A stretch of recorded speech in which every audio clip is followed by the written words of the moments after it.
துதியும் கனமும் புகழும் மகிமையும் உண்டாவதாக. கைகளை தட்டி ஆண்டவருக்கு நாம் நன்றி செலுத்துவோம். இந்த நாளில் இந்த சபை ஐக்கியத்தில் உங்களோடு நாங்கள் இருப்பது பெரிய மகிழ்ச்சியான ஒரு காரியம். சர்வலோகத்தை உண்டாக்கிய, சூரிய சந்திரனை உண்டாக்கிய, உங்களை நம்மையும் உண்டாக்கிய அந்த சர்வ வல்லமுள்ள கடவுள் நம்ம எல்லாம் மீட்பதற்காக மனித உடல் எடுத்து ஆண்டவராகிய இயேசு கிறிஸ்துவாக அவர் இந்த உலகத்துக்கு வந்ததை இங்கே இருக்கிற ஜாதி மத இன பேதமின்றி எல்லா ஜனங்களையும் இந்த இடத்துல அழைத்து இந்த தேவனுடைய வீட்டில் இந்த இடத்துல இந்த கிறிஸ்து பிறப்பின் விழாவை கொண்டாடுவது வரவேற்புக்குரிய, தேவனை மகிமைப்படுத்துகிற ஒரு காரியம். உங்கள் எல்லா சார்பாக எங்களுக்கு அன்பான அழைப்பு தந்த பாஸ்டர் சேவியர் மணி அவர்களுக்கும் அவருடைய துணைவியார் பிள்ளைகளுக்கும் கைகளை தட்டி அவர் ரொம்ப வாலிப வயதில் ஆண்டவரால் அவர் தொடப்பட்டவர். இந்த வாலிப வயதில் இருந்து அவர் தாழ்மையோடு, பொறுமையோடு, நிதானத்தோடு, விசுவாசத்தோடு ஆண்டவராய் இயேசு கிறிஸ்துவுக்கு என்று அவர் வாழ்ந்து கொண்டு வருகிறவர். ஆகவே எங்களுடைய இந்த ஊழியத்தில் ஏற்கனவே 35 வருஷம் அவர் வந்து இந்த ஊழியத்தில் ஐக்கியப்பட்டு இந்த ஊழியத்தில் எங்களோடு கூட இணைந்து இந்த பணியை ஆற்றக்கூடிய ஒரு விசுவாசத்தில் ஒரு வைராக்கியமானவர். யார் வந்தாலும் சரி, யார் வரலைனாலும் சரி, யார் பாராட்டினாலும் சரி, யார் மறந்துட்டாலும் கூட சரி, ஆண்டவராக இயேசு மேல் வைத்த அந்த விசுவாசத்தில் அவர் ரொம்ப ரொம்ப வைராக்கியத்தோடு இன்ன வரைக்கும் அந்த வைராக்கியத்தில் அவர் வாழ்ந்து அவர் தன் மனைவி பிள்ளைகளையும் இந்த இடத்துல வந்து இங்கே பல வருஷம் இந்த இடத்துல அநேக ஊழியக்காரர்கள் அவரோடு இங்கே வந்திருக்கிறார்கள். இந்த காவல் பை சந்திராவுக்கு ரொம்ப வருஷமாக தருவா எல்லா வீதிகளிலும் போய் ஜப கூட்டங்கள் நடத்தி சுவிசேஷத்தை அறிவித்து துக்கத்தில், கண்ணீரில், கவலையில், வேதனையில், மரணக்குடியில், மாந்திரிகத்தில், பிசாசு குடியில், பாதாளக்குடியில் இருக்கிற ஒவ்வொரு மக்களுக்கும் இயேசு சாமியினுடைய நாமத்தில் விடுதலை வாங்கி கொடுத்து நல்ல ஒரு ஊழியத்தை அவர்கள் செய்து கொண்டு வருகிறார்கள்.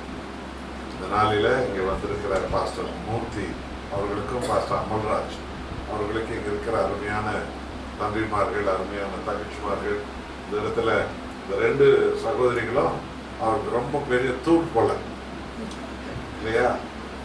3 பேரா? ஓகே, வெரி குட்டா. அங்கே வந்துருக்குறாங்க 3 சகோதரிகள். வெரி குட், ரொம்ப மகிழ்ச்சி. அவங்க கொஞ்சம் எழுந்து நிற்கலாம். நீங்களாம் கொஞ்சம் வெளியே வந்து எல்லாருக்கும் போங்க. அவரோட இந்த ஊழியத்தில் தேவனுக்கென்று இவங்கெல்லாம் வந்து ஒப்பு கொடுத்த நாளில் இருந்து அவரோடு கூட இந்த ஊழியத்தில் தெருத்தருவா நடக்கிறது, வீடுகளை போய் சந்திக்கிறது, மற்ற எல்லாரையும் போய் பார்க்கறது, கொண்டு வர்றது, ஜபத்துக்கு எல்லாரும் அழைக்கிறது, இது போன்ற ஒரு பணிகள் எல்லாம் இவங்கெல்லாம் வந்து மிகவும் மிகவும் வாஞ்சியோடு வைராக்கியத்தோடு இந்த நற்செய்தி பணியில் அவர்கள் இந்த ஊழியத்தில் ஈடுபாடு காட்டுகிறவர்கள். அதனால் இவங்க எல்லாருக்கும் கேமராவில் தெரிஞ்சுதாங்களா? சரி, இவங்க எல்லாருக்கும் ஒரு பலத்த கைகளை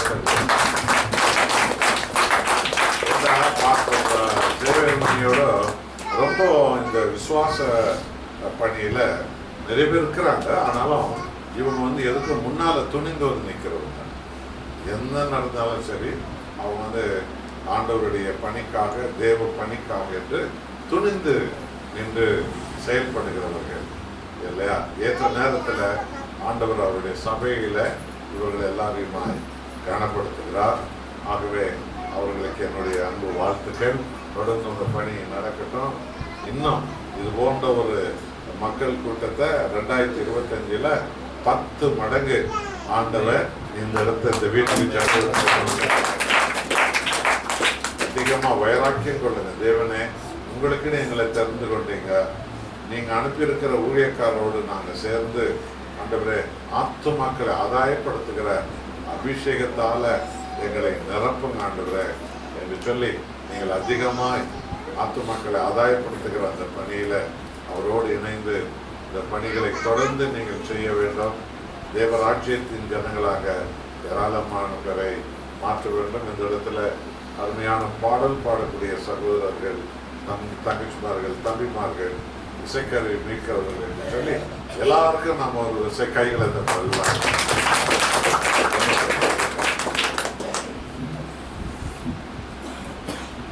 கண்களை மூடி ஜெபம் செய்வோம்.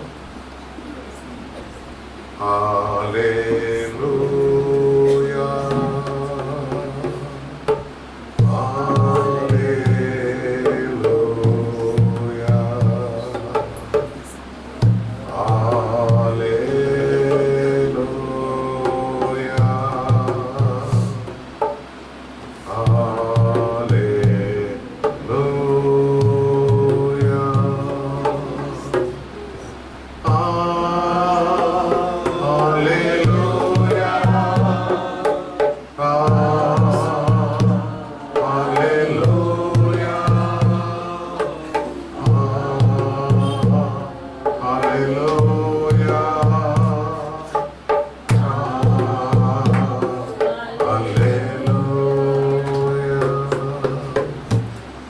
அன்பின் பரலோக பிதாவே, சர்வலோகத்தின் கடவுளே, எண்ண முடியாத நட்சத்திரங்களையும் சூரிய சந்திரனை உண்டாக்கிய தேவாதி தேவனே, உம்முடைய ரூபத்தின்படி உம்முடைய சாயலின்படி மனித குலத்தை நீர் படைத்து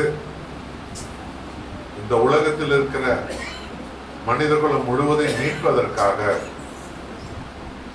எங்களை போல் ஒருவராக அக்கினியின் கடவுள், ஒளியின் கடவுள், வார்த்தையின் கடவுள், ஆவியான ஒரு கடவுள், மனிதரில் யாரும் இதுவரைக்கும் கண்டுபிடிக்க முடியாத அந்த மகிமையான கடவுள் எங்கள் ஆண்டவர் இயேசு கிறிஸ்துவாக மனித குலத்தை மீட்க இந்த உலகத்தில் நீர் வந்து பிறந்தீரே.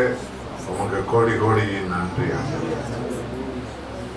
ஆண்டவரே. உமது ஊழியக்காரன் ஆண்டவரே தாயின் கருவில் உமக்கென்று பிரித்தெடுக்கப்பட்ட ஒரு ஊழியக்காரனாக ஆண்டவர் ஊழியக்கார மகன் ஜேவர் மணியை அவரை ஆண்டவரை தாயின் கருவிலிருந்து அவரை பிரித்தெடுத்து வாலிபு வயதில் ஆண்டவரை அவரை அபிஷேகித்து இன்றைய வரைக்கும் இந்த விசுவாச ஓட்டத்தை ஓடி ஆண்டவரே இந்த பகுதியில வந்து இப்படியான ஒரு உத்தம ஊழியத்தை செய்து லாபம் ஒன்றையுமே கருதாமல் ஆத்ம ஆதாயம் செய்வதையே லாபமாக எண்ணி ஆண்டவர் அவருக்கென்று நீ தந்திருக்கிற விசுவாச சகோதர சகோதரிகள், பிள்ளைகள், குடும்பங்கள் என்று சொல்லி எல்லாரோடு இணைந்து இந்த காவல்பை சேந்திரா பகுதியில இப்படியான ஒரு விசேஷித்த ஊழியத்தை செய்ய வைத்தீரே, உங்களுக்கு கோடி நன்றி.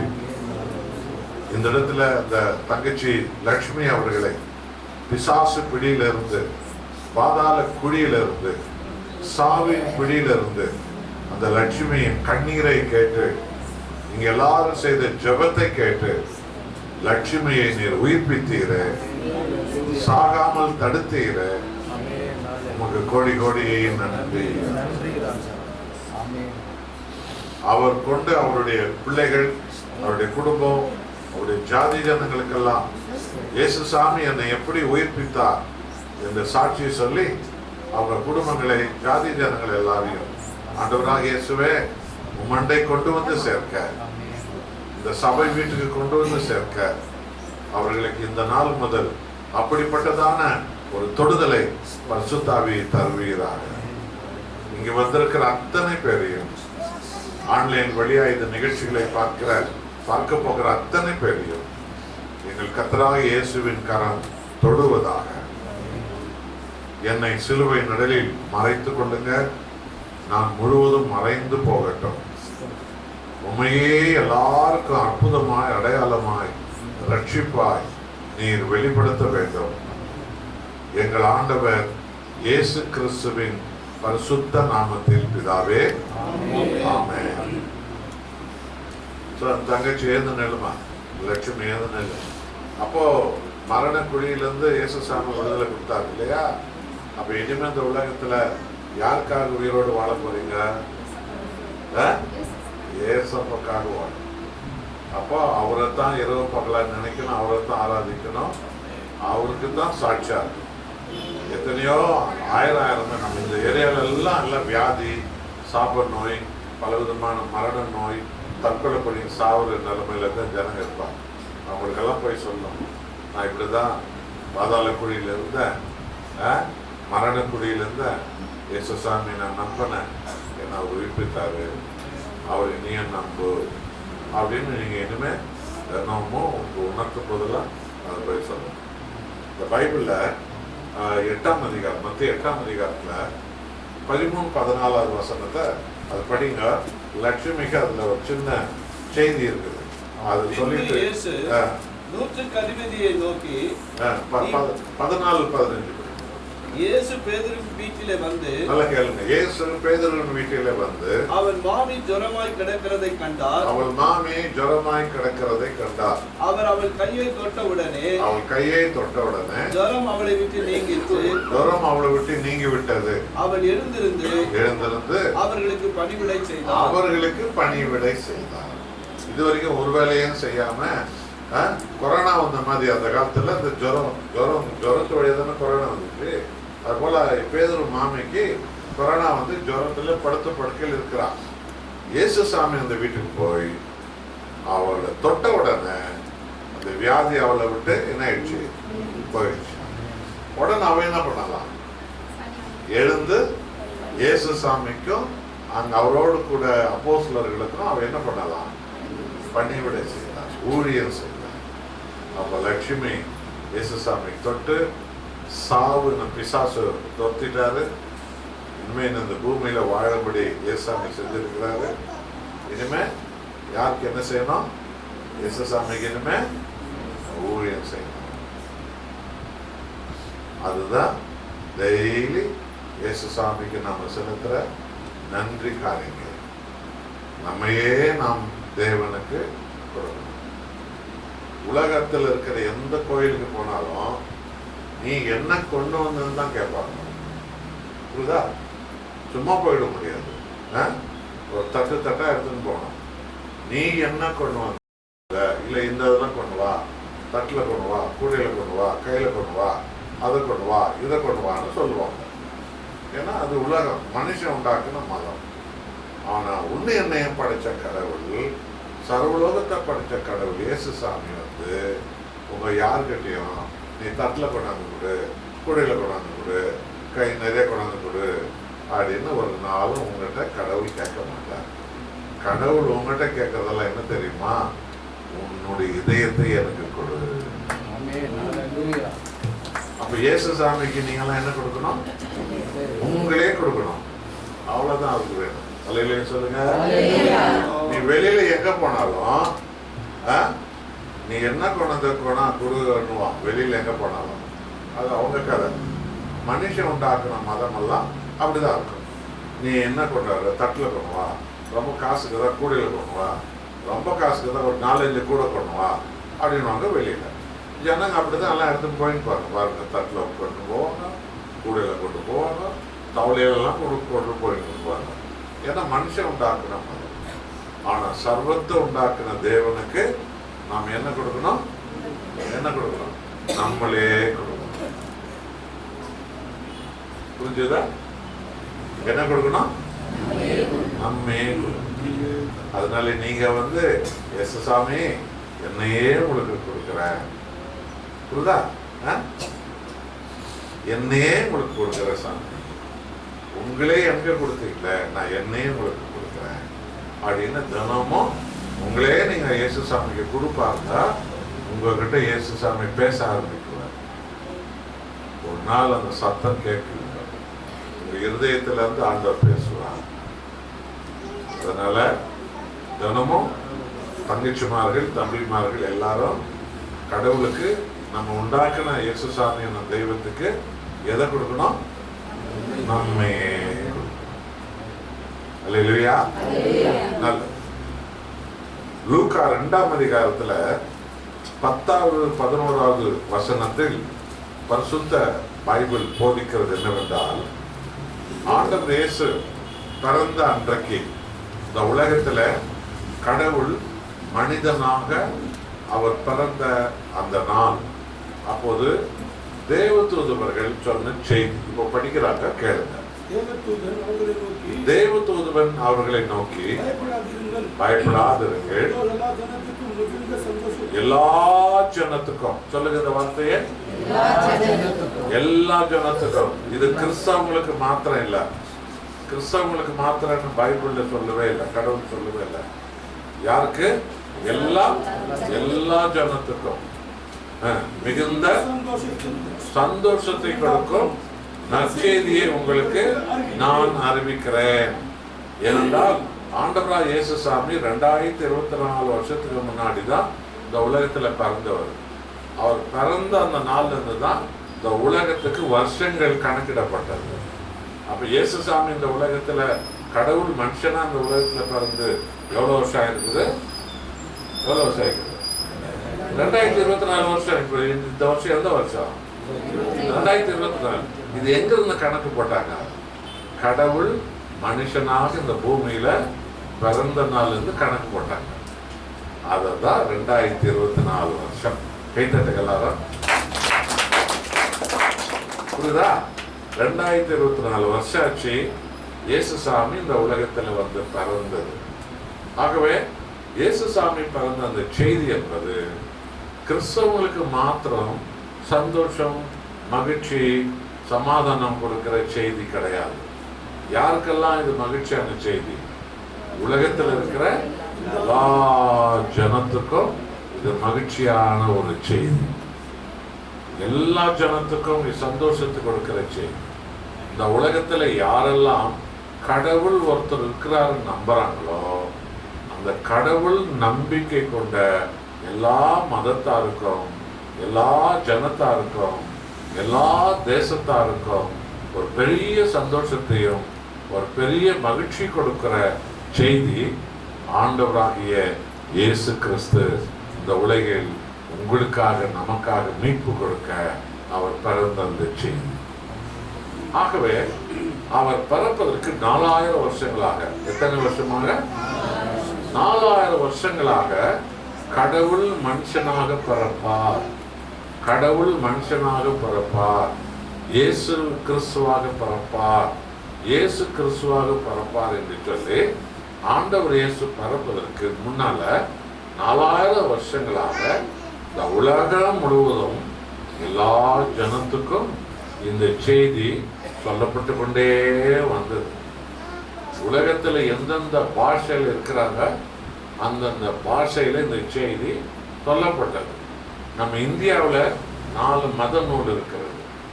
அந்த 4 மத நூல்ல முதல் மத நூல் ரிக்வேதம். அந்த ரிக்வேதால கடவுள் நிஷ்கலங்க புருஷா, நிஷ்கலங்க புருஷா அவாக வருவார் அப்படின்னு ரிக்வேதத்துல சொல்லி இருக்குது.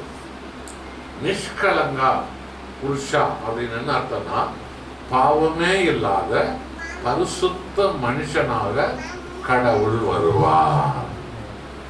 அல்லேலூயா. இதைத்தான் ஆண்டவராக இயேசு கிறிஸ்து பரிசுத்த ஆவியால் அவர் இந்த உலகில் பிறந்தவர் என்ற செய்தியை உலகத்தில் இருக்கிற எல்லா பக்தி உள்ள ஜனங்களுக்கும், எல்லா யாரெல்லாம் கடவுளை நம்புறாங்களோ அந்த நம்பிக்கை கொண்ட எல்லா ஜனங்களுக்கும் இன்றைய வரைக்கும், ஏன் உலகம் முடிகிற வரைக்கும் இந்த செய்தியை அறிவித்துக் கொண்டே இருப்பார்கள், அறிவித்துக் கொண்டே இருப்பார்கள். நீங்கள் ஒருவேளை நம்பாமல் இருக்கலாம், அது உங்க விருப்பம். ஆனா உங்களுக்கு தெரியணும், உன்னை உண்டாக்கின கடவுள் உன்னை மீட்பதற்காக. பாருங்க, லட்சுமி சாவு குழியில இருக்குது. லட்சுமிக்காக இங்கெல்லாம் ஜெபம் பண்றாங்க இயேசு சாமி கிட்ட.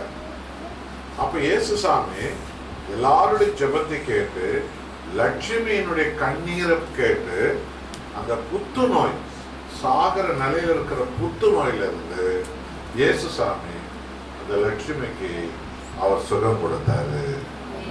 அல்லேலூயா சொல்லுங்க. இதுக்குதான் வந்தார் இயேசு சாமி. ஹல்லேலூயா, Hallelujah. ஹல்லேலூயா. Hallelujah. அப்ப பாத்தியா, இன்னையில இருந்து இயேசு அன்னைக்கு சுகம் கொடுத்த நாள்ல இருந்து லட்சுமி என்ன சொல்லுது? இனி நான் யாருக்காக வாழ்வேன் உலகத்துல? ஏசப்பாக்காக தான் வாழ்வேன். பாத்தியா, இதுதான் கிறிஸ்தவ வாழ்க்கை, கிறிஸ்துவை நம்பிய ஒரு வாழ்க்கை. விளங்குதா உங்களுக்கெல்லாம்? ஆகவே அன்பானவர்களே, லட்சுமி கண்ணீரோடு ஜெபம் பண்ண மாதிரி நீங்க ஒரு ஒருத்தரும் இயேசுசாமி கிட்ட நீங்கெல்லாம் ஜெபம் பண்ண ஆரம்பிக்கணும். எனக்கு கூட ஒரு அற்புதம் பண்ணுங்க, நீங்க தான் என்ன உண்டாக்குனீங்கன்னு சொன்னா எனக்கு ஒரு அற்புதம் பண்ணுங்க. உங்க குடும்பத்துல எது நடக்காதுக்குது, அதுக்காக நீ இயேசுசாமி கிட்ட கேளு, டெய்லி கேளு. அது என்னன்னா இருக்கட்டும். உன் பையன் திருந்து இல்லையா, உன் புருஷன் திருந்து இல்லையா, உன் பொண்ணு வாழாத இருக்கிறாளா, இல்லை உங்க வீடே இல்லாத இருக்கிறியா, அல்லது வாழ்வு இல்லாத இருக்கிறியா, அல்லது ஒரு குப்பையான வாழ்க்கையில நீ இருக்கிறியா, நீ மலர முடியாத நிலைமையில் இருக்கிறியா, என்னவா இருக்கட்டும், என்ன வியாதியா இருக்கட்டும், நீயே ஏசாமி கிட்ட சொல்லு. ஏசாமி, நீங்க தான் என்ன உண்டாக்குனீங்கன்னு சொன்னா எல்லாரும் சொல்றாங்க, ஏசாமி நீங்க தான் எங்களை உண்டாக்குனீங்கன்னு.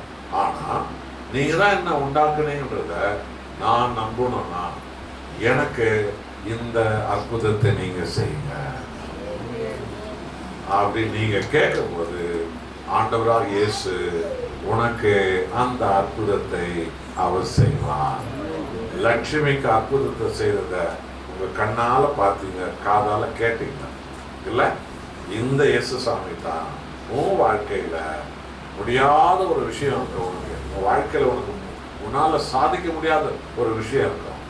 அந்த விஷயத்துக்காக நீ ஆண்டவர் இயேசுவிடத்துல உன்னையே நீ அர்ப்பணித்து, ஏசாமி என்னையே உங்களுக்கு நான் கொடுக்குறேன், எனக்கு நீங்க இந்த அற்புதம் பண்ணுங்க, எனக்கு இந்த சுகம் கொடுங்க, எனக்கு இந்த விடுதலை கொடுங்க, எனக்கு இந்த ஆசீர்வாதம் கொடுங்க, என் வீட்டுக்கு இந்த ஆசீர்வாதம் கொடுங்க, என் புருஷனை ரட்சிங்க, என் பிள்ளைய ரட்சிங்க என்று சொல்லி நீ என்ன வேண்டிக் கொண்டாலும், அருமையான சகோதர சகோதரிகளே, தம்பி தங்கச்சிமார்களே, உங்களுக்கு இயேசுசாமி அந்த அற்புதத்தை கொடுக்க அவர் வல்லமை உள்ள தெய்வமாக இருக்கிறார். அல்லேலூயா. ஆகவே தங்கச்சி லட்சுமி இன்னைக்கு இங்க வந்து நின்று, ஏசாமி நான் சாவுலேருந்து என்னை எழுப்பினாரு, நான் கண்ணீரோடு ஜெபம் பண்ணேன், எல்லாரும் எனக்கு ஜெபம் பண்ணாங்க, எனக்கு சுகம் கொடுத்தாரு அப்படி இன்னைக்கு சொன்னாங்கல்ல சாட்சி பத்தியா. அதுபோல நீங்க எல்லாரும் இனிமேல் இங்க வந்து சாட்சி சொல்லணும்.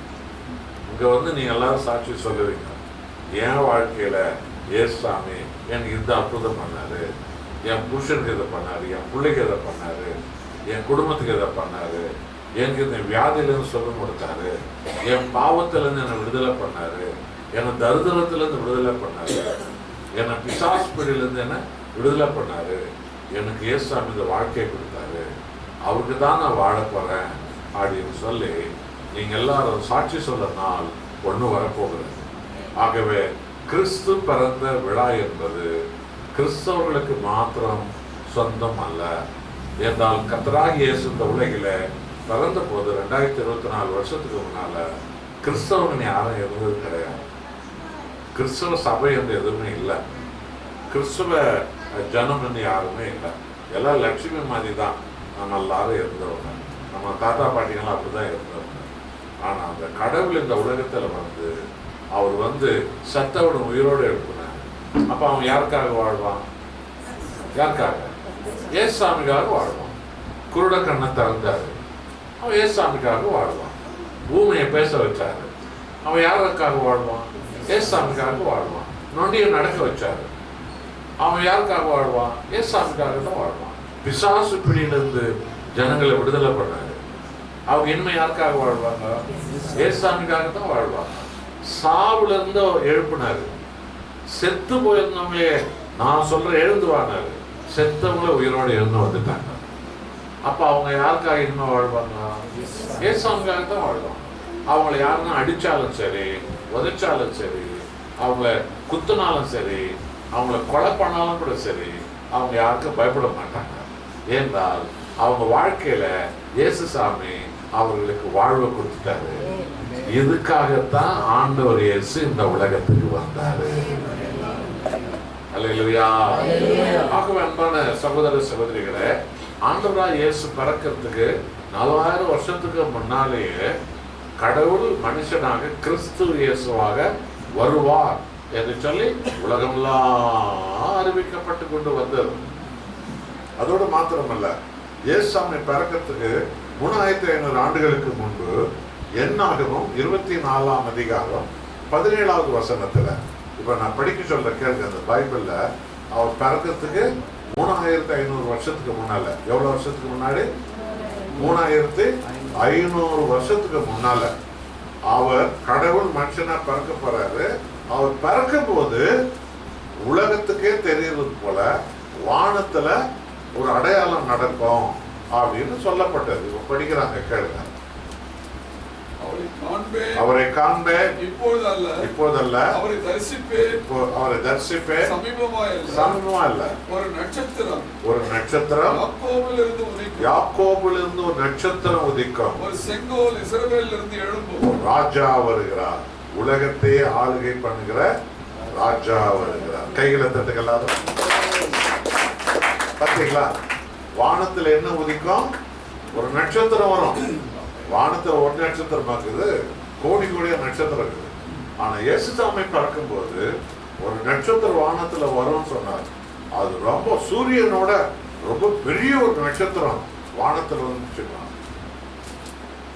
ஏன்னா சர்வலோகத்தை உண்டாக்கின அந்த தெய்வம் மனுஷனா பிறந்தாருங்கிற செய்தி உலகத்தில் இருக்கிற எல்லாருக்கும் அந்த செய்தி தெரிவதற்காகத்தான் வானத்துல ஒரு நட்சத்திரம் வந்தது. ஒரு மலை மேல ஒரு வெளிச்சம் வந்ததுன்னா அந்த ஊருக்கு தான் தெரியும். ஒரு மரத்து மேல ஒரு வெளிச்சம் வந்ததுன்னா அந்த ஊருக்கு தான் தெரியும். வானத்துல ஒரு நட்சத்திரம் வந்தா யாருக்கு தெரியும்? உலகத்துக்கே தெரியும். சொல்லுங்க எல்லாரும். அப்போ சர்வலோகத்தை உண்டாக்கின தெய்வம் கடவுள் இயேசுசாமியாக இந்த பூமியில பிறந்த போது வானத்திலே நட்சத்திரம் வந்தது. அது காரணம் என்னென்றால் இந்த உலகம் முழுவதும் உள்ள எல்லா ஜனத்துக்கும் அந்த அடையாளம் கொடுப்பதற்கு. அதனாலதான் கிறிஸ்தவங்க கிறிஸ்துமஸ் அன்றைக்கு எல்லா வீட்டு வெளியிலையும் ஒரு ஸ்டார் கட்டி வச்சுக்கிறாங்க பாருங்க. இதுக்காக தான். இதுல ரொம்ப ஆச்சரியம் என்னன்னு சொன்னா, கிறிஸ்தவங்க ஒரு வீட்டுல ஒரு ஸ்டார் தான் கட்டி வச்சுக்கிறாங்க. ஆனா ஸ்டாருங்க விற்கிற நட்சத்திரம் விற்கிற கடைக்காரர் ராம்சாமி கடையில போனா அவன் 100 நட்சத்திரம் கட்டி வச்சுக்கிறான். காதர்பாய் கடையில போனா 100 நட்சத்திரம் கட்டி வச்சுக்கிறார். காதர்பாய் கட்டி வச்சுக்கிறார். கைத்தட்டுகள் எல்லாரும் கட்டி தான் தெரியும். ரோட்ல போய் பாருங்களேன், கிறிஸ்தவ வீட்டுல ஒரு நட்சத்திரம் இருக்குது, கடைக்காரன் 100 நட்சத்திரம் கட்டி வச்சுக்கிறான். அவனை கொண்டாடுறான். நீ தான் 100 நட்சத்திரம் 100 நட்சத்திரம் கொடுத்துற பாரு அப்படின்றான். இதுல ரொம்ப ஆச்சரியம் என்னன்னு சொன்னா, ஒரே ஒருவருடைய பிறந்த நாள் தான், ஆண்டவராகிய இயேசுவினுடைய பிறந்த நாள் தான் உலகம் முழுவதும் இருக்கிறவங்க எல்லாரும் கேக் சாப்பிட்டுக்கிறாங்க. அல்லேலூயா, அல்லேலூயா. எந்த ஐயங்கார் பேக்கரியில பார்த்தாலும் ஆயிரக்கணக்கான கேக் வித்துன்னு இருப்பான். கந்தசாமி பேக்கரியில போனா ஆயிரக்கணக்கான கேக் விற்கிறான். அப்துல் காதர் பேக்கரியில போனா ஆயிரக்கணக்கான கேக் விற்கிறான். ஒரே நாள்ல தான், கிறிஸ்துமஸ் அன்னைக்கு தான் எல்லா கடையிலையும் ஆயிரக்கணக்கான கேக் வித்துங்கிறாங்க. ஏன்? ஏனென்றால் நம்ம எல்லாரும் உண்டாக்கின தெய்வம் இயேசுசாமி இந்த உலகில் பிறந்தார். அல்லேலூயா. ஆகவே அன்பான சகோதர சகோதரிகளே, ஆண்டவராகிய இயேசு இந்த உலகில் அவர் மனிதனாக அவர் பிறந்தார். அவரை வைத்துத்தான் இந்த உலகத்துல சரித்திரம் உண்டானது. உலகத்துக்கு கிமு கிறிஸ்துவுக்கு முன் என்றோம், கிறிஸ்துவுக்கு பின் என்றோம், பிசி என்றோம், ஏடி என்றோம். இந்த உலகத்தின் சரித்திரம் இன்றைக்கு உண்டாயிருக்கிறது. ஆமென் நண்பர்களே. ஆசனுக்கு பக்கத்துல ஒரு புண்ணிய ஸ்தலம் ஒன்று இருக்குது. நான் அந்த ஆசனுக்கு போகும் பொழுது எங்க வீட்டு பக்கத்துல இருக்கிற ஒரு சிலர் அந்த ஆசனுக்கு நாங்களும் வரோம், ஏன்னா அந்த ஆசனுக்கு பக்கத்துல ஒரு கோயில் ஒன்று இருக்குது, புண்ணிய ஸ்தலம் ஒன்று இருக்குது, அங்க வரேன் அப்படின்னாங்க. நான் சொன்ன ரொம்ப நல்லது, வாங்க என் கூட சொல்லி அவங்கள நான் அந்த கோயிலுக்கு அந்த புண்ணிய ஸ்தலத்துக்கு இட்டுன்னு போனேன். எல்லாம் பார்த்துட்டாங்க, எல்லா கோயிலெல்லாம் பார்த்துட்டாங்க, நல்லது. ஆனா உனக்கு நான் உன்னை சும்மா இட்டுன்னு வரல, உன்னை என் கார்லாம் இல்லையா, நான் எதுக்கு உன்னை சும்மா இட்டுன்னு வரணும், நான் டூர் பண்ணிருக்கிறேன், என் காரில் உங்களெல்லாம் சும்மா உட்காந்து வைக்கிறதுக்கு. இல்லை இல்லை இல்லை, பார்த்துட்டேன் கோயில, அந்த கோயில இயேசுசாமி பேர் இருக்குதுன்னு சொன்னேன். இயேசு சாமி பேருக்குதான். ஆமா, அதுக்கு தான் நான் உங்களுக்கு இவ்வளவு பெட்ரோல் போட்டு இவ்வளவு தூரம் இருக்கணும். என் வேலையை நான் செய்யணும்ல, உன் வேலையை நீ செய்ய. என் வேலையை நான் செய்யணும். கோயிலை பார்த்துட்டல, முடிஞ்சிடுச்சு இல்ல. இந்த கோயிலுக்கு ஒரு ரெக்கார்டு வேணும்னு சொன்னா, கோயிலுக்கு ஒரு ரெக்கார்டு வேணும்னு சொன்னா யார் வேணும்? இயேசு சாமி வந்தா தான் கோயிலுக்கு ரெக்கார்டு காமிக்கிறவாரு சொல்லி அந்த இடத்துல போய் அந்த கோயிலை கட்டியிருக்கிற ராஜா, அந்த ராஜா ஒரு கல் வச்சுக்கிறாங்க அந்த கோயில். இப்போ நீங்க கூட போங்க, போய் பார்த்துட்டு வாங்க. கோயிலில் போய் இந்த ராஜா கல் வச்சுக்கிறான். அந்த கல்லுல கன்னடாவில் எழுதி வச்சுக்கிறாங்க, கிபி கிறிஸ்து பிறந்த பின் 870 இந்த கோயிலை நான் கட்டினேன்னு எழுதி வச்சுக்கிறேன். கை தட்டுக்கலாம்.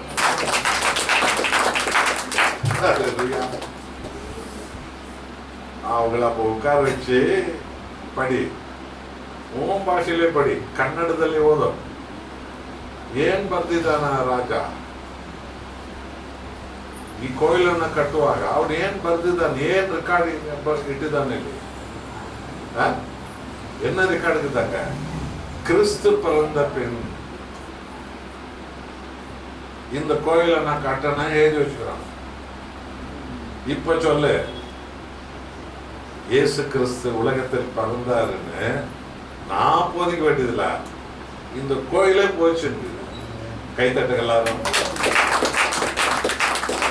அவங்களுக்கு ஆச்சரியமா போயிடுச்சுங்க. அவங்க இது வரைக்கும் கோயில் அங்கங்க அங்க சுத்திட்டு அதை பார்த்துட்டு வந்து இருந்தவங்க. ஆனா கோயிலுக்கு கீழே இருக்கிற அந்த பவுண்டேஷன் கல்லுல போய் அதை படிச்ச உடனே ஆச்சரியமா போயிடுச்சு. அன்னைக்கு அந்த இடத்துலயே என் கார்ல நான் இட்டுன்னு போனேன் அந்த 6 பேர். அப்பவே இயேசுசாமி நீ தான் என்னுடைய ரட்சகர், நீ என் உள்ளத்தில் வரணும், நீ தான் என் வாழ்க்கைன்னு சொல்லி அந்த இடத்துல அந்த 6 பேர் ஆண்டவருக்கு தன்னை அர்ப்பணிச்சாங்க. அல்லேலூயா. நீங்க ஆந்திராவில் ஒரு கோயில் இருக்குதா, அங்க போய் பாருங்க.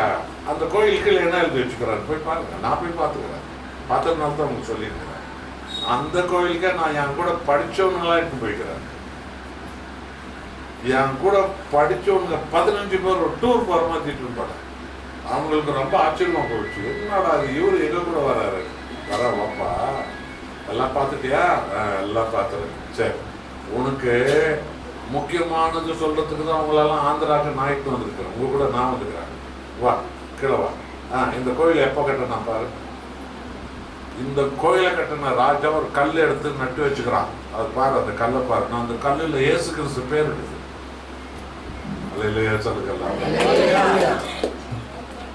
பாத்தீங்களா? இப்போ உங்க பர்த் சர்டிபிகேட் எல்லாம் போகணும். நான் என்ன பண்ணணும்? நீ எப்போ பிறந்த? 60 வருஷம் பிறந்தியா? 70, 75, 85, 65, எந்த வருஷமா இருக்கான்?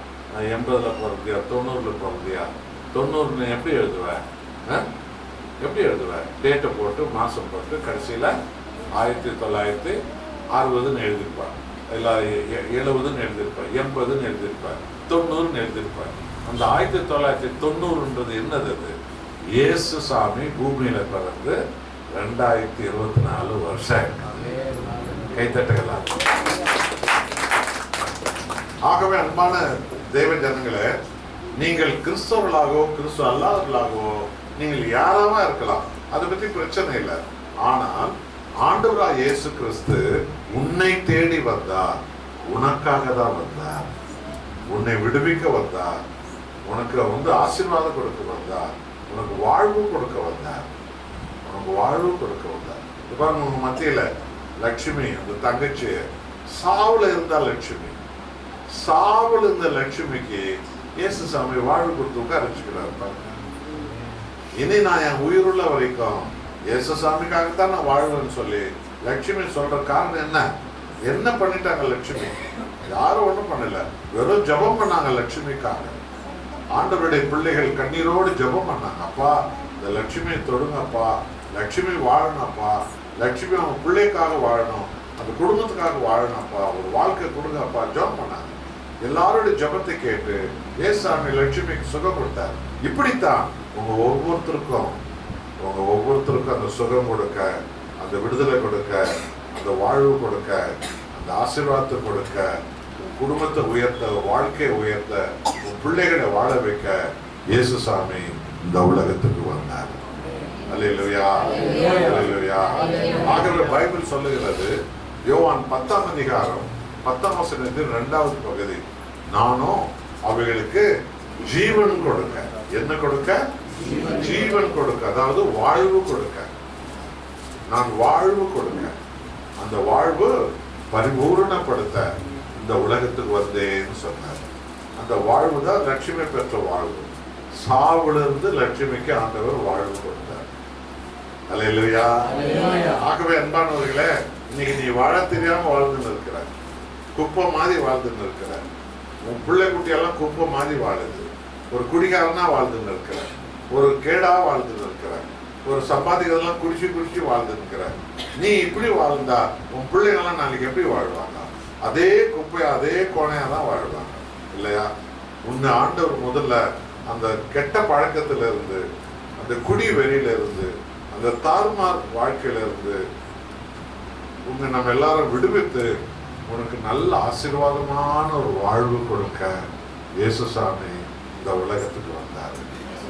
ஆண்டவரா இயேசுவை நீ உன் தெய்வமா ஆண்டவரா நீ ஏத்துக்கிறேன்னு சொன்னா, அந்த ஏத்துக்கிற அந்த நாள்ல இருந்து நீ என்ன விட்டுடணும்?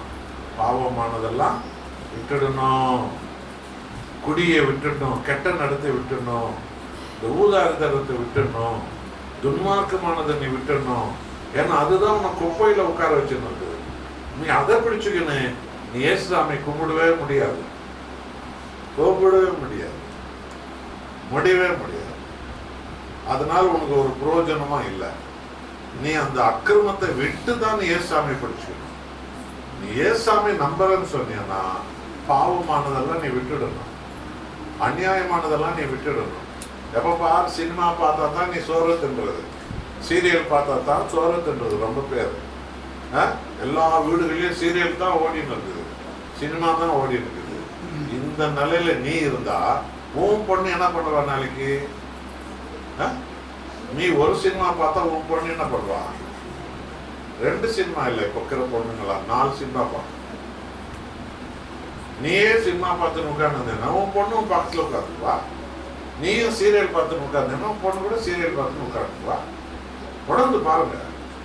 இப்படிப்பட்ட நீ இயேசு கிறிஸ்துவை தெய்வமா நம்புறன்னு சொன்னேன். அதனாலதான் உங்களுக்கு ஆரம்பத்தில் சொன்னது, ஆண்டவர் இயேசுவுக்கு நீ கொண்டு வந்த பொருள் எல்லாம் தேவையில்லை, நீ தான் தேவை. உன்னதான் நீ இயேசுசாமிக்கு கொடுக்கணும். அல்லேலூயா. நீ இந்த உலகத்துல இருக்கிற எந்த கோயிலையாவது என்னையே கொடுக்கறானா ஏத்துக்குவாங்களா? உன்னையா எதுக்க நீ வேற போ, நீ வானா, நீ சம்பாதிச்சதை கொண்டு வந்து கொடு, நீ வானானும் ஊர்ல இருக்கிறவங்கலாம். ஆனா இயேசுசாமி யார் வேணும்? யார் வேணும்? நீங்க தான் வேணும். உங்களை இயேசுசாமிக்கு நீங்க கொடுத்துட்டீங்கன்னா உன்னை இயேசுசாமி சாக்கடையில இருக்க விடுவாரா? குப்பையில இருக்க விடுவாரா? குடிவெறியில இருக்க விடுவாரா? கெட்ட நடத்தையில இருக்க விடுவாரா? உன்னை விட மாட்டாரு. உன்னை தரித்திரத்துல விட மாட்டாரு. உன்னை சூனியம் பார்க்கறதுக்கு விட மாட்டாரு. உன்னை பிசாசம் நம்புறதுக்கு விட மாட்டாரு. எந்த பிசாசம் உன் குடும்பத்தை அழிக்கிறதுக்கு இயேசுசாமி விடவே மாட்டாரு. உன்னை அதுல இருந்து எடுத்துடுவாரு, அந்த பிசாசுகளெல்லாம் அழிச்சிருவாரு.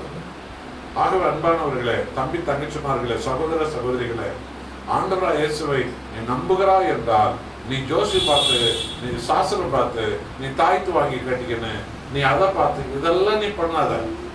இதெல்லாம் இவ்வளவு காலம் நீ பண்ணிட்ட, அது பண்ணியும் தான் நீ குப்பை தொட்டில தான் இருக்கிற. ஆனா அதெல்லாம் விட்டுடு, இயேசுசாமி நம்பு பாரு. உன்னை எல்லா பிசாசு பிடியில இருந்தோம், உன்னை எல்லா தரித்திரத்தின் பிடியில இருந்தோம், உன்னை எல்லா துக்கத்தின் பிடியில இருந்தோம், உன்னை ஜனங்கள் பிடியில இருந்தோம், பாவத்தின் பிடியில இருந்தோம்.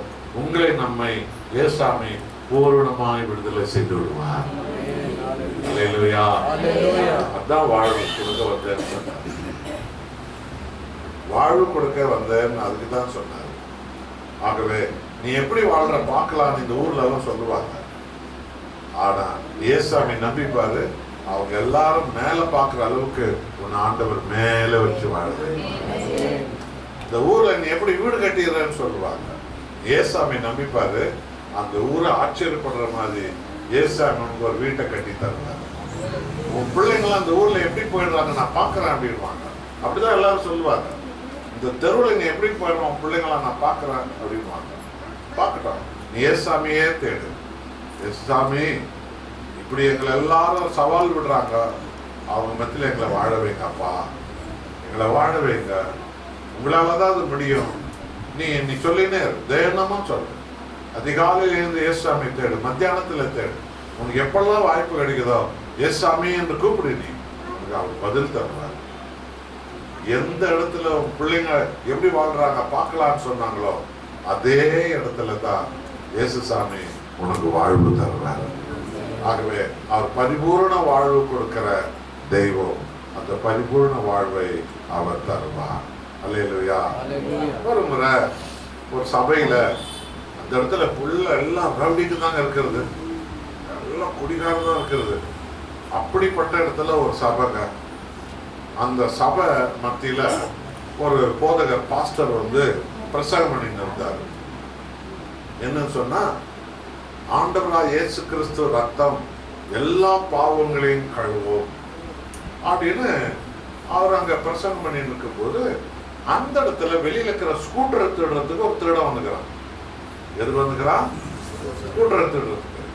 அப்போ இவர் இங்க பிரசங்கிக்கிறாரு, இந்த பாரு நீ ஒரு திருடனா இருக்கலாம், சைக்கிள் திருடலாம், ஸ்கூட்டர் திருடலாம், வீடுகளில் போய் எதையும் திருடலாம், அவங்கள அடிக்கலாம், இவங்கள குத்தலாம், நீ குடிக்கலாம். ஆனா அடுத்தது வாரம் என்ன நடக்குதுன்னு சொன்னா, போலீஸ்கார உன்னை பிடிச்சிட்டு போய் உன்னை தலைக்கெல்லாம் தொங்க விட்டு உன்னை போலீஸ்கார அடிக்கிறான். உன் பஞ்சாயத்து பிள்ளைலாம் ரோட்ல நிக்குது, உன் பிள்ளைங்கெல்லாம் படிக்காத இருக்கிறாங்க, உன் பிள்ளைங்க சாப்பிட்றதே இல்லை, உன் பஞ்சாயத்து ரோட்ல நிக்கிறா, அழுதுங்கிறா, நீயும் திருடு தொழில் விடுறதே இல்லை. போலீஸ்கார யாருன்னா திருட கிடைக்கலன்னா உடனே அவன் என்ன பண்றானா, ஏற்கனவே 10 திருடக்கிறானா இந்த இடத்துல, அவனை புடிடா அப்படின்னு சொல்லி, ஏன்னா அவங்க திருடம் கிடைக்கல இல்லையா, அவங்க கேஸ் முடிக்கணும். அதனால அந்த பழைய திருடனை கொண்டாந்து அந்த இடத்துல நிக்க வச்சிருவாங்க. நிக்க வச்சு அடி அடின்னு அடிப்பானுங்க. அவன் கை காலெல்லாம் உடைச்சி அவனுக்கு தலையில ஒரு கேப்பெல்லாம் போட்டு இவன் தான் அவன் தெரியக்கூடாதுல்ல, அதனாலதான். புரியுதா? நீ ரொம்ப பேரை பிடிச்சி தலையில ஒரு கேப் போட்டுறாரு, கண்ணு மாத்திரம் தான் தெரியும். அவன் எவன்னு யாருக்குமே தெரியாது. அவன் தான் இவனா, இவன் தான் அவனான்னு தெரியவே தெரியாது. அதனால கேப் போடுறதுனால அவங்களுக்கெல்லாம் அட்ஜஸ்ட்மெண்ட் ஆயிடுது. புரியுதா? அப்ப இந்த பழைய திருடனே கொண்டாந்து நிக்க வச்சு திரும்ப அவனை அடிப்பானுங்க, உதைப்பானுங்க, அவன் திரும்ப போலீஸ்ல பிடிச்சிட்டு போவான். இதை இவர் பிரசங்கம் பண்ணுகிறார் இந்த பாஸ்டர். இந்த ஸ்கூட்டர் திருட வந்தவன் அந்த ஸ்கூட்டர் திருடத்தை விட்டுட்டு, என்னடா இது, என்னை பத்தி தான் அந்த பாஸ்டர் உள்ள பிரசங்கம் பண்ணுகிறாரு, என்னத்தான் வாரம் போலீஸ்காரன் பிடிச்சிட்டு போறான், என்னத்தான் தலைகளை கட்டி வச்சு அடிக்கிறான், என் பொஞ்சாதி தான் ரோட்ல என்னன்னு அழுதுங்கிறா சாப்பாடு இல்லாத, என் பிள்ளைங்கெல்லாம் சாப்பாடு இல்லாத ரோட்ல என்னன்னு அழுகுறாங்க, ஊர்ல இருக்கிறவனால என்னதான் காரித்து போறான். இப்படி ஒரு ஜென்மம் எவ்வளவு காலத்துக்குடா நீ வாழ போற, நீ என்னைக்குடா மனுஷனாக போற, நீ என்னைக்குடா திருந்த போற அப்படி ஊர்ல இருக்கிறவனால என்ன காரித்து போறான். திரும்ப போலீஸ்காரர் யாருன்னா திருட கிடைக்கலன்னா என்னைய திரும்ப எடுத்துட்டு போய் ஜெயில வச்சு என்ன அடிக்கிறான், என்ன உதைக்கிறான், நீ ஒத்துக்கன்னு சொல்றான், இப்படி நான் தான் பண்ணேன், நான் தான் திருடன் சொல்ல வச்சு என்ன போலீஸ்காரன் போறாங்க. என்னத்தான் இவர் பிரசங்கம் பண்றாரு, ஐயோ இன்னைக்கு நான் தான் அந்த கதியில இருக்கிறது சொல்லிட்டு அந்த ஸ்கூட்டரை திருடுறதைய அவன் விட்டுட்டு உள்ள உட்கார்ந்தான். அவர் சொல்ல சொல்ல சொல்ல சொல்ல சொல்ல அவன் கடந்த காலத்துல அவன் எங்கெல்லாம் அடி வாங்கினான், மாசம் கோர்ட்டுக்கு போறது, வாரம் போலீஸ் ஸ்டேஷனுக்கு போறது, அவனை போட்டு அடிக்கிறது, ஏதோ சைக்கிளை திருடுறது, அதுக்காக போலீஸ்காரன் போய் அடிக்கிறது, சைக்கிள் வித்த காசை அவன் பிடின்னு போயிடுறது. இதே நிலைமை தான் இந்த பாஸ்டர் இதை பேச பேச பேச பேச அவன் என்ன நினைக்கிறான்னா, தன்னை பத்தி நினைச்சுக்கணும், அவன் அறியாமலே கண்ணில் கண்ணீர் வருதுங்க, அவன் அழுது உட்கார்ந்து இருக்கிறான்.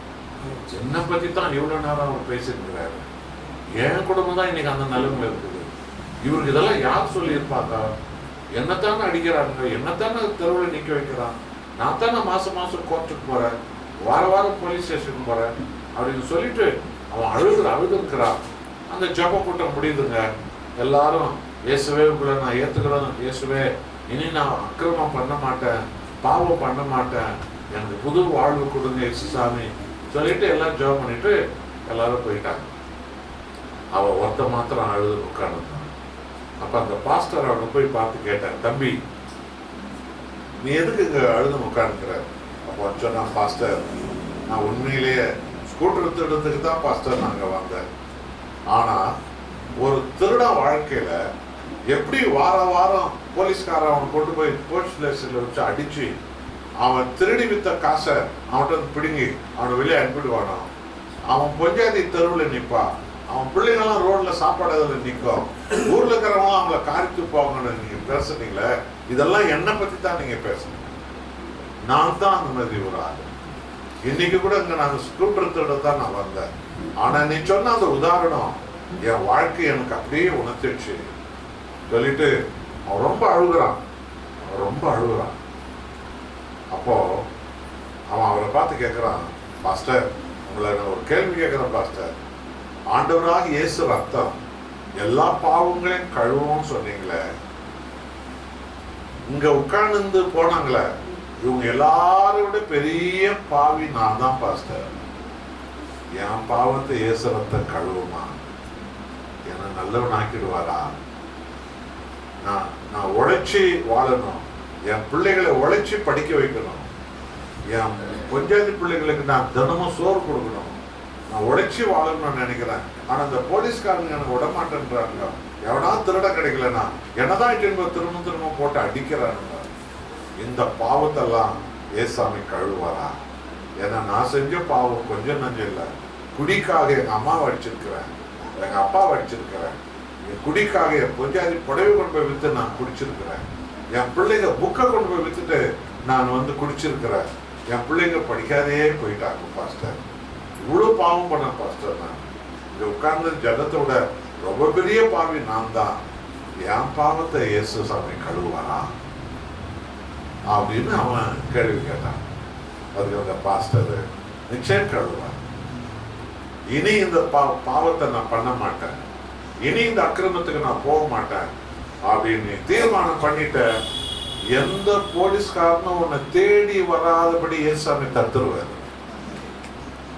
எந்த தீமைக்கு உன்னை உன்னை யாரும் தேட முடியாது, உன்னை ஏசாமி தத்துருவார், உனக்கு புது எதிர்காலத்தை தந்துருவாரு. ஆனா நீ உண்மையா மனம் திரும்பணும், இனி இப்படி நான் நடக்க மாட்டேன்னு மனம் திரும்பணும். அப்போ பாவத்தை ஏசாமி கழுவாரு அப்படின் போது அவனுக்கு அப்ப கூட குழப்பம், ஐயோ நான் சாதாரண பாவி இல்லை, இந்த ஊர்ல இருக்கிறவங்களோட பெரிய பாவி, நான் அவ்வளவு பாவம் பண்ணியிருக்கிறேன், என்ன கழுவாரா ஏசாமி, என்ன சுத்தம் பண்ணுவாரா அவருடைய ரத்தம் கேட்டான். அப்ப ஏசாமி நிச்சயம் பண்ணுவார்ப்பா, வா நீ நம்புறபடி உனக்கு சொல்றவா அப்படின்னு சொல்லி அந்த பாஸ்டர் அவன் அந்த சர்ச்சு பக்கத்துல ஞானஸ்தானம் டேங்க்கு ஞானஸ்தானம் கொடுக்குறாங்களே அந்த தண்ணி தொட்டி கிட்ட அவனை கொண்டு அந்த பாஸ்டர் என்ன பண்ணாராம், அவங்க ஒரு பெரிய கல் இருந்து அவனை எடுத்து அந்த தண்ணி தொட்டியில போடுன்னு சொன்னான். அந்த பெரிய கல் எடுத்து அவன் தண்ணி தொட்டியில போட்டான். பாஸ்டர் என்ன பண்ணாராம், ஒரு சின்ன கல் எடுத்து போட்டாராம்.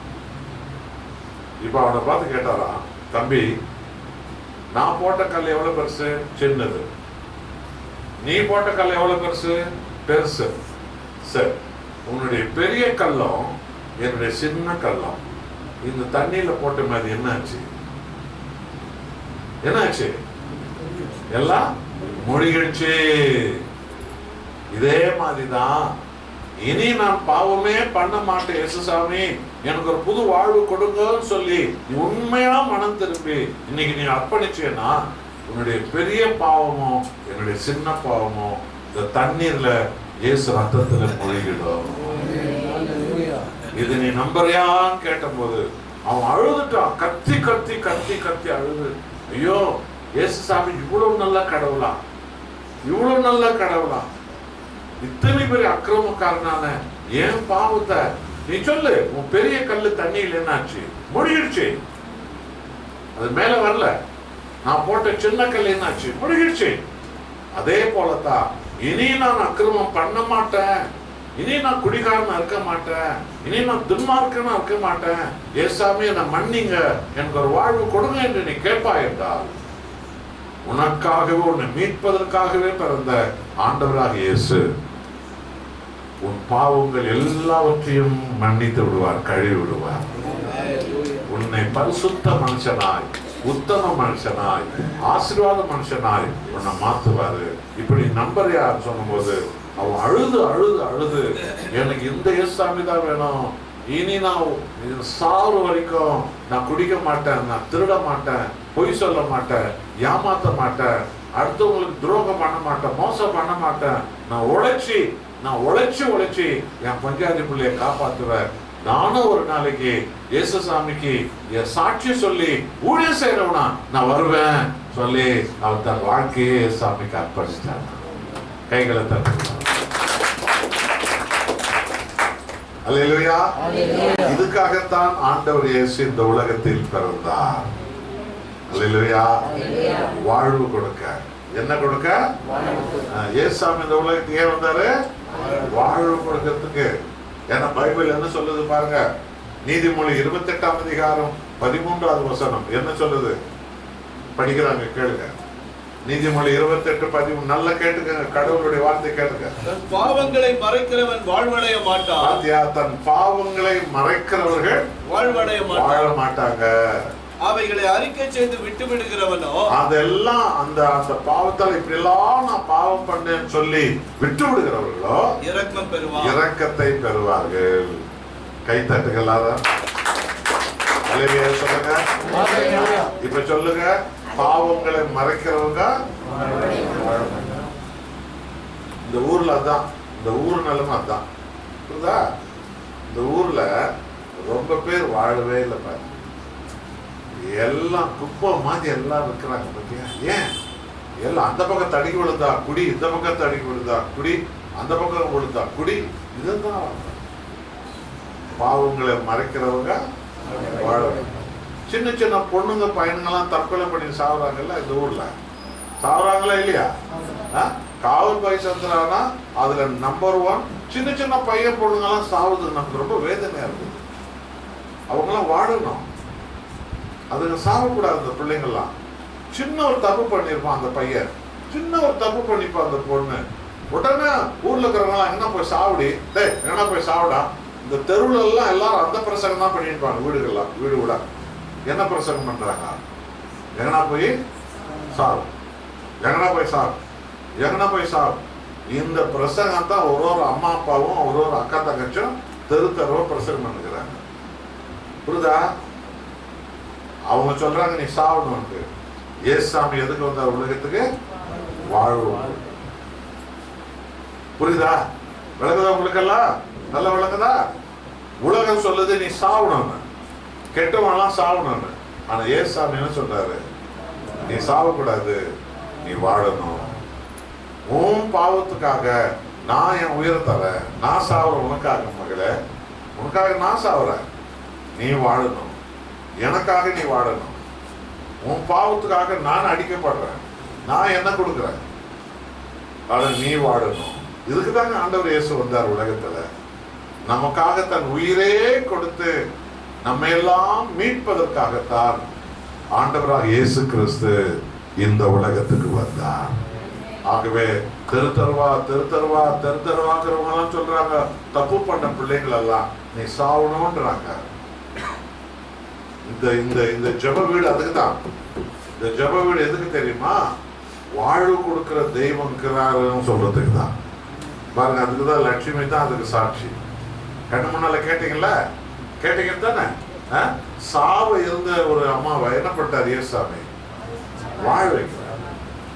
அப்ப இந்த ஜெப வீடு எதுக்குன்னு சொன்னா, யாருன்னா சாவணும்னு சொல்ற பையன் பொண்ணுங்கிறாங்களா அவங்கள அனுப்பி வைங்க. சாவறதுக்கு முன்னாடி ஒரு முறை அங்க போயிட்டு அப்புறமா முடிவு பண்ணிக்கோ சாவலாமா வாழலாமான்ட்டு. நீ ஏன் சாவணும்? நீ எதுக்கு சாவணும்? நீ செய்த தப்ப கடவுள் இயேசுசாமி மன்னிக்க போறாரு. நீ தப்பே பண்ணாத ஒரு மகனா உன்னை வாழ வைக்க போறாரு. நீ செஞ்ச தப்போடு உணர்ந்துட்டியா, இனி நான் செய்ய மாட்டேன்னு முடிவு பண்ணி நீ வாழணும், நீ சாவாத. இயேசுசாமி வாழ்வு கொடுக்கிற கடவுள், இயேசுசாமி வாழ்வு கொடுக்கிற கடவுள், இயேசுசாமி வாழ வைக்கிற கடவுள். நான் உலகத்தான் உன்னை சாவ சொல்லுது, ஆனா இயேசுசாமி உன்னை வாழ சொல்றாரு. வாழ வைக்கிறதுக்கு தான் இயேசுசாமி இந்த உலகத்துக்கு வந்தாரு. அதனால நீ சாவாத, உன்னை வாழ்வு கொடுக்கறதுக்குன்னு இயேசுசாமி ஒரு ஜெப வீடு இருக்குது. இந்த ஜெப வீட்டுக்கு போயிடு, அங்க உன்னை வாழ வைப்பாங்க. அவங்கள வாழ வைப்பாங்க. ஒரு வாரம் இருந்துட்டு ஏசாமி பத்தி நல்லா தெரிஞ்சுக்கோ. அதுக்கு பின்னாடி ஒரு முடிவு பண்ணிடு, நீ யார் சாவுகிறான்னு. நீ சாவக்கூடாது, உன் கெட்ட பாவம் தான் சாவணும். யார் சாவணும்? கெட்ட பாவம் தான் சாவணும். நாம யாரும் சாவக்கூடாது, நீங்க யாரும் சாவக்கூடாது. உங்க கெட்ட பாவம் தான் சாவணும், உங்க கெட்ட பழக்கம் தான் சாவணும். நீங்க யாரும் சாவக்கூடாது, நீங்க எல்லாரும் வாழணும். லட்சுமி சாவ இருந்த லட்சுமியை ஏசாமி சாவ தள்ளிட்டு லட்சுமியை வாழ வைக்கிறது போல, அதுக்கு தான் இந்த ஜப வீடு.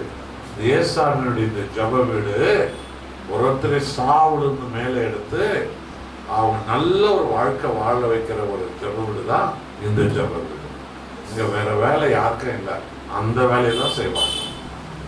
வாழ வைக்கிற வேலை தான் இந்த ஜப வீட்டில் இருக்கிற ஆண்டவருடைய ஊழியக்கார பிள்ளைகள் செய்யறாங்க. இனிமே அதாங்க செய்வாங்க. ஆகவே அன்பானவர்களே, ஆண்டவராய் இயேசு கிறிஸ்து உனக்கு வாழ்வு கொடுக்க வந்தார். அல்லேலூயா, அல்லேலூயா. சரி, கடைசியாக இந்த பூமியில் உன்னை வாழ வைக்கிறதுக்கு மாத்திரம் ஏசாமி வரல. இந்த பூமியில நீ நல்லா வாழ்வ, ஏசாமி நீ ஏத்துக்க உன் பிள்ளைகள்லாம் பெருசா வருவாங்க, உன் குடும்பம் எல்லாம் பெருசா வரும், நீ பெரிய வீட்டை கட்டுவ, உன் குடும்பம் எல்லாம் வசதியா இருப்பாங்க, ஆசீர்வாதமா இருப்பாங்க. உன்னை வாழ வச்சுட்டு இந்த பூமியோட வாழ்க்கை முடிஞ்சிடாது. இந்த பூமி வாழ்க்கை முடியும் போது ஏசாமி ஏத்துக்கணும் எல்லாருக்கும். ஏசாமி என்ன பண்ணுவாருன்னா பரலோகத்துக்கு கொண்டு போவாரு. எங்க கொண்டு போவாரு? பரலோகத்துக்கு கொண்டு போவாரு. அல்லேலூயா. ஆகவே அந்த சத்தியத்தை இப்ப நீங்க கேட்டுக்கணும். ஏசாமி இந்த உலகத்துக்கு வாழ்வு கொடுக்க வந்தாரு. குருடன் கண்ணை பார்க்க வச்சா அவன் வாழணும், பூமியை பேச வச்சா அவன் வாழணும், நொண்டியை நடக்க வச்சா அவன் வாழணும், குஷ்ரோகியை சுகமாக்கினாரு அவன் வாழணும், செத்தவனை உயிரோடு எழுப்பினாரு அவன் வாழணும், பிசாசு பிடியிலிருந்து ஜனங்களை விடுதலை பண்ணாரு அவங்க வாழணும், பாவத்திலிருந்து ஜனங்களை விடுதலை பண்ணாரு அவங்க உத்தமமா வாழணும், ஆசீர்வாதத்தோடு வாழணும், ஆசீர்வாதமான எதிர்காலம் அவங்களுக்கு வரணும்னு சொல்லி ஏசாமி அவங்களுக்கு வாழ்வு தந்தார். வாழ்வு தந்து உங்களை நல்ல வசதியா ஆசீர்வாதத்தோடு உங்களெல்லாம் வாழ வைப்பாரு. ஆனா இந்த உலகத்துல உங்க வாழ்க்கை முடியும் போது அடுத்தது ஒண்ணு எங்க கொண்டு போவாரு? பரலோகத்துக்கு கொண்டு போவாரு.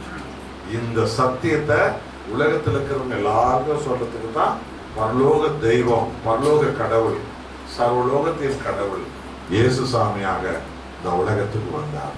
மத்தேயு 4ஆம் அதிகாரம் 17வது வசனத்தை எடுக்க இன்னொருத்தர் 1 கொரிந்தியர் 6ஆம் அதிகாரம் 9-10 வசனத்தை எடுத்து வச்சுக்கிறேன். இன்னொருத்தர் இப்ப பாருங்க இங்க என்ன சொல்றாருன்னு கேளுங்க.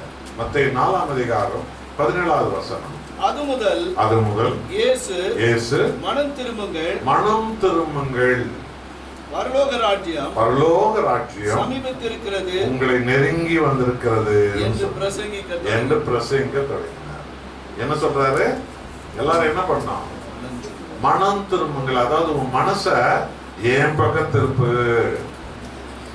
உன் மனச ஒரு இச்சை பக்கம் வச்சிருந்த, குடி பக்கம் மனசு வச்சிருந்த, ஒரு பொண்ணு ஆசையில ஒரு மனசு வச்சிருந்த, ஒரு பையன் ஆசையில ஒரு மனசு வச்சிருந்த, ஒரு குடிவெறியில ஒரு மனசு வச்சிருந்த, ஒரு சினிமாவில் ஒரு மனசு வச்சிருந்த, ஒரு ஊதாரித்தனத்துல ஒரு மனசு வச்சிருந்த, ரகசியமா யாருக்கும் தெரியாத ரகசியமா பாவம் பண்றதுலே உன் மனசு நீ வச்சிருந்த. இப்போ உனக்கு வாழ்வு கொடுக்கிற நான் இப்ப உனக்கு சொல்றேன், உன் மனசை இப்ப யார் பக்கம் கொண்டு வரணும்? என் பக்கம் திரும்பு. அல்லேலூயா. உன் மனசெல்லாம் யார் பக்கம் திருப்பணும்?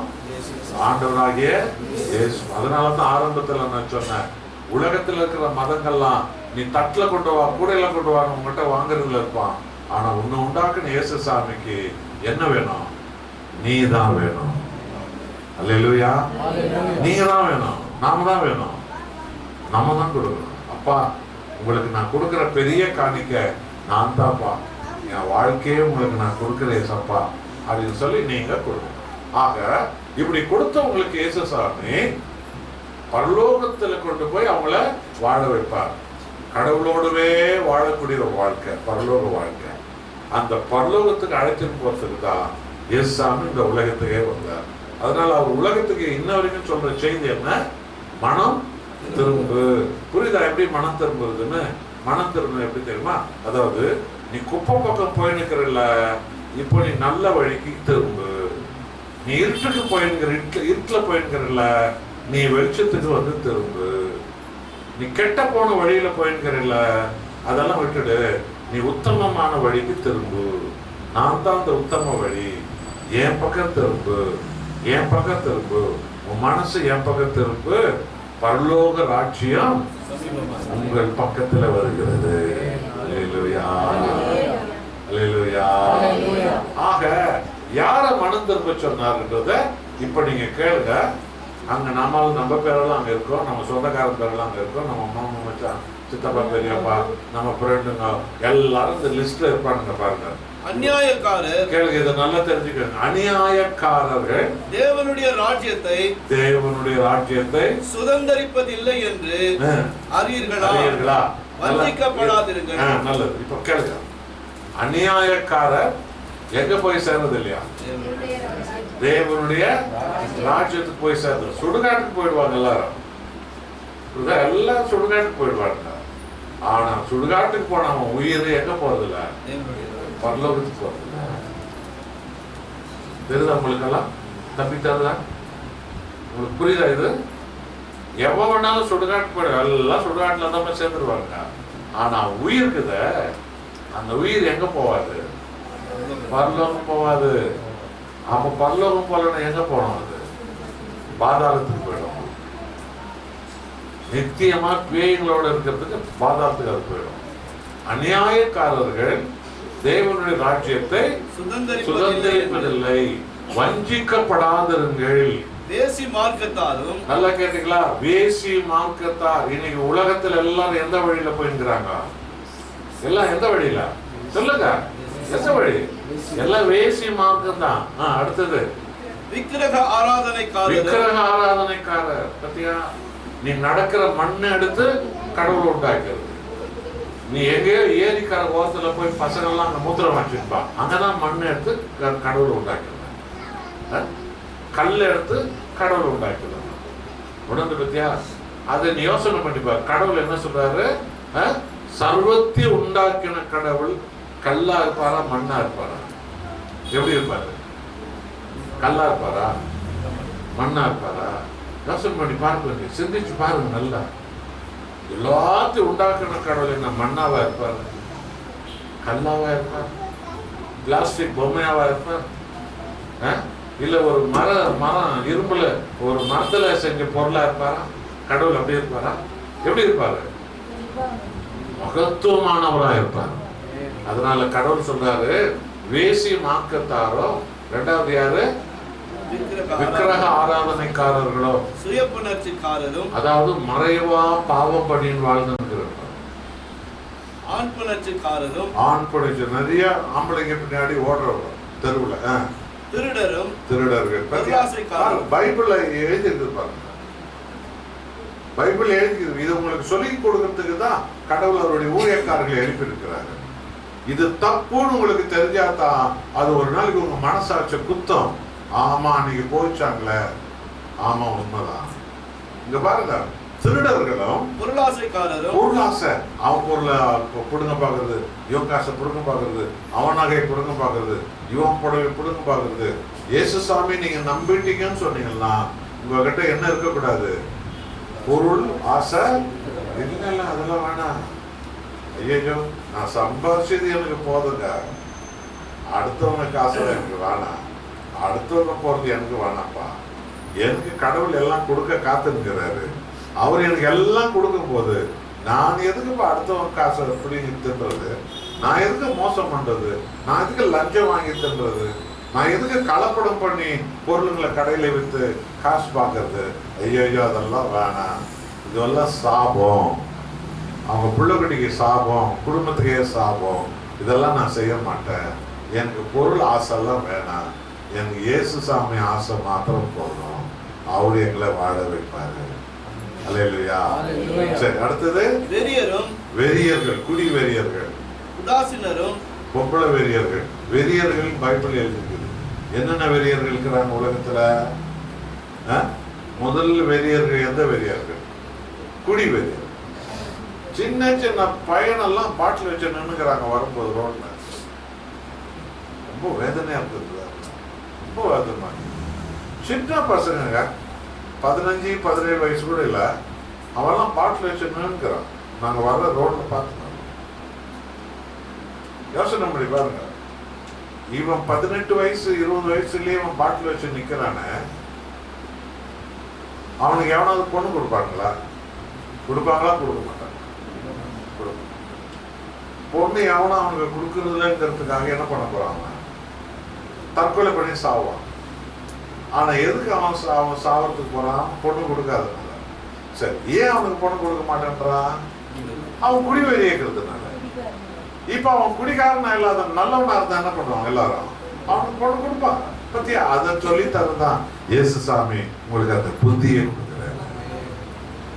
வெறியர்கள், உதாசீனம், அதாவது பெரியவங்க என்ன புத்திமதி சொன்னாலும் எனக்கு தெரியும், நீ ஒன்னும் சொல்லாத போ, நீ என்ன சொல்றது போ, நீ என்ன எனக்கு இயேசு பற்றி சொல்ற, நீ என்ன ஜெபம் பண்றது போ அப்படின்னு ரொம்ப பேர் இன்னைக்கு தள்ளிடுவாங்க. அந்த உதாசீனம் செய்யறவங்களும் கொள்ளைக்காரர்கள். யாரு யாரு சொல்லுங்க? கொள்ளைக்காரர்கள். பத்தியா, இதெல்லாம் பெரிய பெரிய ஆளுங்க. அவரெல்லாம் அரசியல் இருப்பார், பாலிடிக்ஸ்ல இருப்பார். அவங்களுக்கு இதே வேலை தான் பண்ணுவாங்க. அவன் பணத்தை கொள்ளையடிப்பான், அவன் பணத்தை கொள்ளையடிப்பான், அவன் பணத்தை கொள்ளையடிப்பான், அவன் கொள்ளையடிப்பான், அந்த மாதிரி கொள்ளையடிப்பான். நிறைய கொள்ளைக்காரர்கள். அடுத்தது தேவனுடைய ராஜ்யத்தை சுதந்தரிப்பது. இவங்க எல்லாம் தேவனுடைய ராஜ்யத்துல போய் சேர்வதில்லை. இவங்கெல்லாம் தான் உலகத்துல இப்ப என்ன வைக்கிறாங்க? இருக்கிறாங்களா இல்லையா? இவங்க தான் இருக்கிறாங்க. தெருவுல எல்லாம் இவங்க தான் இருக்கிறாங்க, ஊர்ல எல்லாம் இவங்க தான் இருக்கிறாங்க, எங்க பார்த்தாலும் இவங்க தான் இருக்கிறாங்க. இவங்க எல்லாரும் செத்துட்டு பின்னாடி அவங்க உயிர் எங்க போவாது? பரலோகத்துக்கு போவாது. அதுக்காகத்தான் கடவுள் மனுஷனா உலகத்துக்கு வந்து இந்த உலகத்தில் இருக்கிற எல்லா பாவிகளையும் அக்கிரமக்காரர்களையும் கெட்டு போனவங்களையும் வழி தெரியாதவங்க மேல இறக்க வச்சு கடவுள் வந்து சொல்றாரு, நீங்க யாரும் அழியக்கூடாது, சாவக்கூடாது, உன் மனச என் பக்கம் திருப்பு, நான் உனக்கு பரலோக ராஜ்யத்தை தருவேன். அல்லேலூயா. அப்போ முதலாவது இயேசு எதுக்கு வந்தாரு? வாழ்வு கொடுக்க.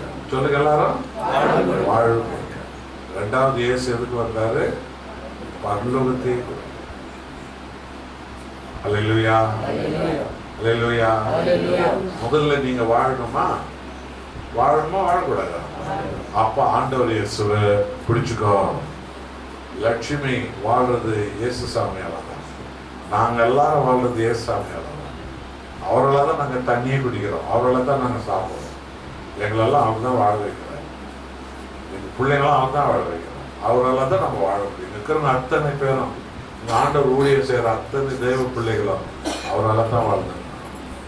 அப்போ ஏசாமி இந்த உலகத்துக்கு வந்து இது இருக்குன்னா எல்லாருக்கும் என்ன கொடுக்க?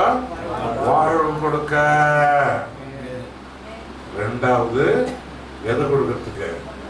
பரலோகம் கொடுக்க.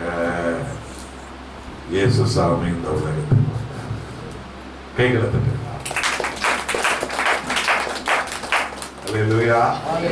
ஆகவே அக்கிரமக்காரர்களும் பாவிகளும் துன்மார்க்கர்களும் பிடிகாரர்களும் திருடர்களும் கொள்ளைக்காரர்களும் உபச்சாரக்காரர்களும் வேசி திருடர்களும் எங்க போய் சேர முடியாது?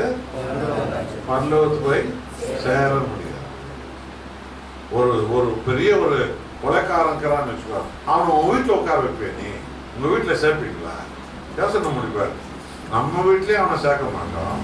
அப்ப அவன் எப்படி பரலோக வீட்டுல போய் சேர போறான்?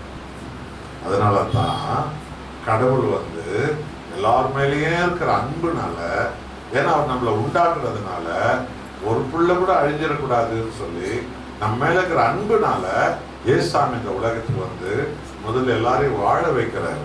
ஃபர்ஸ்ட் வாழ்வு கொடுக்கிறாரு, உன்னை விடுதலை பண்றாரு, உனக்கு சுகமாக்குறாரு, உனக்கு அற்புதம் பண்றாரு, உனக்கு வீடு வாசல் கொடுக்கிறாரு, உன் பிள்ளைகளை வாழ வைக்கிறாரு, உன் குடும்பத்தை வாழ வைக்கிறாரு, உன் ஆசீர்வாதமா வாழ வைக்கிறாரு. முதல்ல வாழ்வு கொடுக்குறாரு ஆண்டவர். ரெண்டாவது என்ன பண்றாருன்னா, இந்த உலகத்தில் இருக்கிற எந்த பாவ அக்கிரமங்களிலையும் நான் இல்லாம அதெல்லாம் விட்டுட்டு நாம முழு இதயத்தோட இயேசு சாமியை நாம தேடி நாம் வாழும் பொழுது ஒரு நாள் இந்த உலக வாழ்க்கையை எல்லாரும் முடிச்சுட்டு போகும்போது அவங்களுடைய உயிரை எங்க கொண்டு போறாரு இயேசுசாமி? பரலோகம் கொண்டு போறாரு. புரியுதா? புரியலையா?